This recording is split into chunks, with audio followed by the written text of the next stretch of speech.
بسم اللہ الرحمن الرحیم۔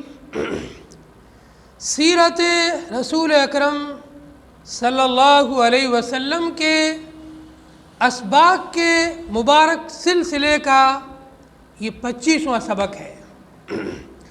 اس سبق کے اندر نبی علیہ السلام کے چہیتے چچا حضرت امیر حمزہ رضی اللہ تعالی عنہ کے اسلام لانے کا واقعہ سنیں گے۔ حضرت امیر حمزہ نبی علیہ السلام کے چہیتے چچا بھی ہے اور آپ کے رضائی بھائی بھی ہے۔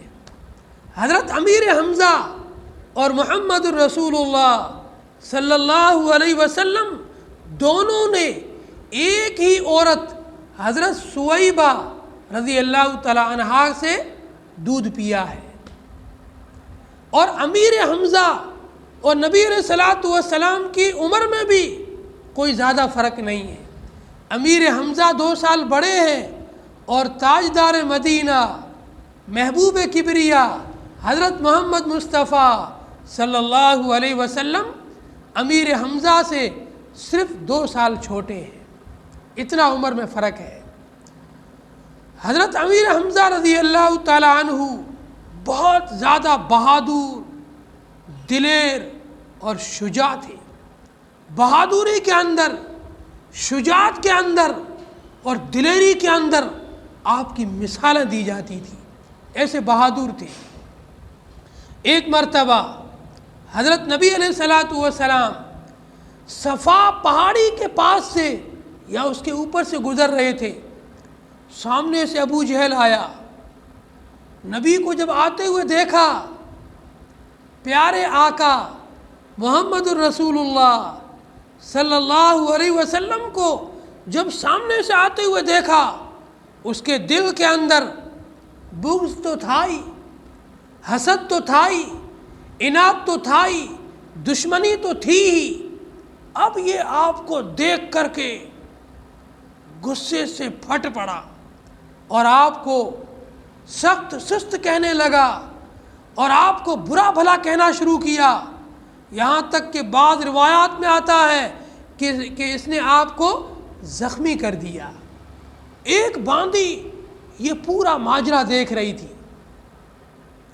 امیر حمزہ جو بڑے بہادر، دلیر اور شجاع تھے اور شکار کے بہت شوقین تھے، اور ان کا ایک معمول تھا، جب بھی شکار سے واپس آتے تو حرم شریف اور بیت اللہ شریف آتے تھے۔ یہ شکار سے واپس آ رہے تھے، مکے میں داخل ہوئے اور مکے میں چل رہے تھے۔ اس باندی نے دیکھا امیر حمزہ جا رہے ہیں، وہ کہنے لگی، اے امیر حمزہ، اگر تم اس وقت موجود ہوتے اور اس منظر کو دیکھ لیتے تو تمہیں بڑا ناگوار گزرتا۔ تمہارا بھتیجا محمد وہ صفا پہاڑی کے پاس سے گزر رہا تھا، ابو جہل نے اس کو سخت سست کہا، برا بھلا کہا، یہاں تک کہ اس کی شان میں گستاخیاں کی اور اس کو زخمی کر دیا۔ جب امیر حمزہ نے یہ سنا، ان کی غیرت جوش میں آئی، حمیت بھڑک اٹھی، غصے سے لال پیلے ہو گئے اور ابو جہل کی تلاش میں نکلے اور وہاں پر بیت اللہ پہنچے۔ دیکھا کہ بیت اللہ کے پاس میں کفار کی اور ان کی مشرکین کی محفل سجی ہوئی ہے، مجلس لگی ہوئی ہے، اور ابو جہل مسند کے اوپر بیٹھ کر کے بات کر رہا ہے۔ امیر حمزہ بڑے غصے میں تھی، جا کر کے کچھ نہیں کسی کو پوچھا، سیدھا اپنی بھاری بھرکن کمان اٹھائی اور ابو جہل کے سر پہ دے ماری اور اس کا سر پھاڑ دیا۔ جب اس کا سر پھٹا ہے، اس کے سر سے جو خون نکلا ہے، اس کے پورے کپڑے خون آلود ہو گئے۔ محفل میں سے کسی کو یہ مجال نہیں تھی اور کسی کی ہمت نہیں ہوئی امیر حمزہ کا مقابلہ کر سکے یا دفاع کر سکے یا آپ کو روک سکے۔ امیر حمزہ نے ابو جہل کا سر پھاڑنے کے بعد پھر مخاطب ہو کر کہا اے لوگوں اچھی طریقے سے کان کھول کر سن لو، میں حمزہ محمد کا دین قبول کر چکا ہوں، میں اس کے دین پر ہوں۔ آج کے بعد کسی نے جو محمد کو ستانے کی کوشش کی، کسی نے جو محمد کو پریشان کرنے کی کوشش کی، اس کی شان میں گستاخی کرنے کی کوشش کی، تو پھر تیار ہو جائے وہ حمزہ کے غصے کو جھیلنے کے لیے اور حمزہ کے مقابلے کے لیے تیار رہے ہو۔ کوئی آج کے بعد میرے بھتیجے محمد کو پریشان کرنے کی اور ستانے کی کوشش نہ کرنا۔ پھر امیر حمزہ یہاں سے روانہ ہوئے اور سیدھے نبی علیہ الصلوۃ والسلام کی خدمت اقدس میں حاضر ہوئے اور حاضر خدمت ہو کر عرض کیا اے میرے بھتیجے محمد، تم غمگین مت ہونا، خوش ہو جاؤ، میں نے تمہارا بدلہ لے لیا ہے۔ ابو جہل نے جو تمہارے ساتھ گستاخی کی تھی، میں ابھی اس کا بدلہ لے کر آ رہا ہوں، اور میں نے اس کا بدلہ لے لیا، اس کا سر پھاڑ دیا ہے۔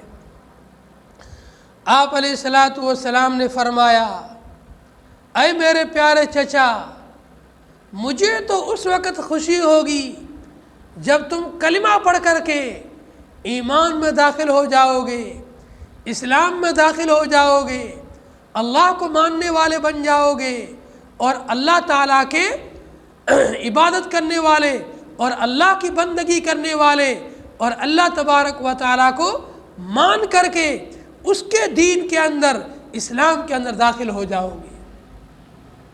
حضرت حمزہ نے بھی اعلان کیا کہ میں اسلام میں داخل ہوتا ہوں، اشہد ان لا الہ الا اللہ و اشہد ان محمدً عبدہ و رسولہ، میں گواہی دیتا ہوں کہ اللہ کے سوا کوئی معبود نہیں، محمد الرسول اللہ صلی اللہ علیہ وسلم اس کے بندے اور اس کے رسول ہے۔ یہ کلمہ پڑھ کر کے ایمان میں داخل ہوئے، اور پھر تا شہادت تک آپ کی حفاظت کرتے رہے اور آپ کے محافظ بن کر رہے، اور اللہ نے امیر حمزہ کو ایسی قوت عطا فرمائی تھی، ایسی طاقت عطا فرمائی تھی۔ امیر حمزہ کو جو تلوار چلانے کا ہنر تھا، جو امیر حمزہ تلوار چلاتے تھے، تلوار چلانے کا فن جو امیر حمزہ جانتے تھے، قیامت تک شاید ایسا کوئی انسان پیدا ہی نہیں ہو سکتا ہے۔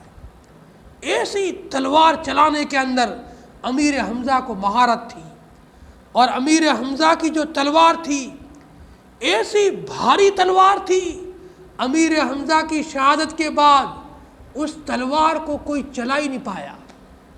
ایسی بھاری تلوار، کمزور آدمی تو اس کو اٹھا ہی نہیں پاتا ہے، ایسی بھاری تلوار تھی، اور دو دھاری تلوار تھی۔ جب اس کو چلاتے تھے اس زور سے وار کرتے تھے، سامنے والے کی تلواروں کو، زروں کو توڑ کر کے اس کے ٹکڑے کر دیتی تھی۔ آپ جب سیرت کی کتابیں پڑھیں گے، اسلامی تاریخ کی کتابیں پڑھیں گے، جنگ بدر کے اندر اور جنگ احد کے جب واقعات پڑھیں گے تو آپ کو پتہ چلے گا امیر حمزہ کی تلوار نے کافروں کی صفوں کو کس طریقے سے چیرا ہے، اور کافروں کی صفوں کو پھاڑتے ہوئے امیر حمزہ نے کیسے بیچ میں سے دشمنوں پر وار کیے ہیں اور ان کو کیسے جہنم واصل کیا ہے۔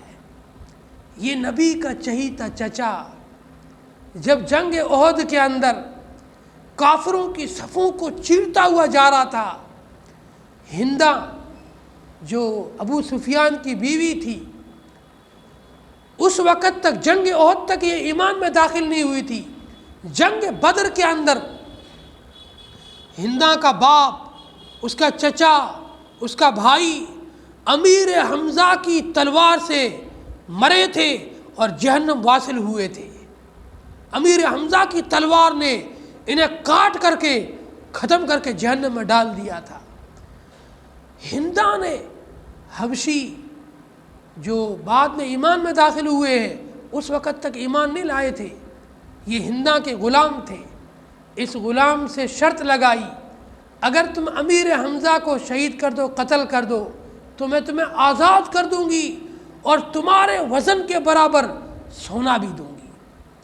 بس یہ وحشی جو اس وقت تک ایمان میں داخل نہیں ہوئے تھے، یہ اسی کی بس پریکٹس اور مشق کرتے رہتے تھے کہ میں کس طریقے سے امیر حمزہ کے دل کے اندر اور سینے کے اندر نیزہ اتار دوں۔ امیر حمزہ جنگ احد کے اندر بڑی بہادری سے لڑ رہے تھے، اور یہ وحشی اسی انتظار میں تھا کہ کیسے میں حمزہ کو غافل پا کر کے اس پر حملہ کروں اور اسے شہید کر دوں۔